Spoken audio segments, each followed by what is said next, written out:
Dans moins de 3 semaines, aux urnes, les Ivoiriens se prononceront afin de choisir celui qui conduira le navire ivoire durant ces 5 années à venir.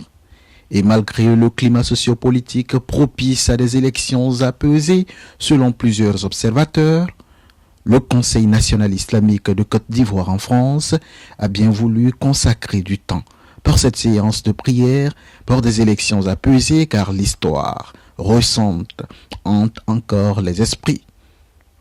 C'est un devoir national. Et nous, en tant que religieux, on devait apporter notre pierre à l'édifice.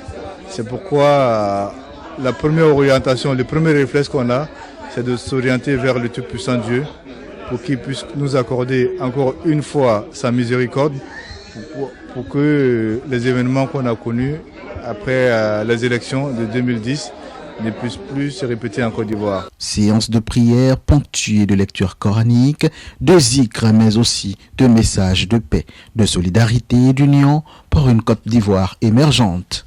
L'histoire est faite pour nous permettre de préparer le futur. Et le message que nous avons adressé à nos leaders politiques, de penser à l'avenir de la Côte d'Ivoire et de penser pour ce pays d'abord avant leur propre intérêt.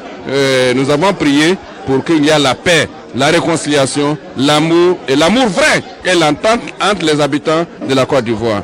Nous sommes satisfaits que la communauté musulmane de France ait décidé de prier pour la paix, pour des élections apaisées et ait demandé que Dieu donne assez de force au chef de l'État pour continuer donc la lourde mission. Nous ne pouvons pas être présents à Paris et ne pas honorer de notre présence cette cérémonie, c'est ce que nous avons fait. Et nous leur avons dit aussi que le chef de l'État compte sur leur prière. Il y aura des élections certainement dans les conditions apaisées.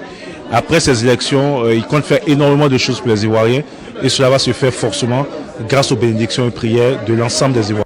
À cette cérémonie, l'on notait également la présence du directoire du RHDP France pour la campagne, ainsi que le premier conseiller de l'ambassade de Côte d'Ivoire venu informer de la distribution effective des cartes d'électeurs à partir du mardi 6 octobre au Palais des Congrès de Montreuil.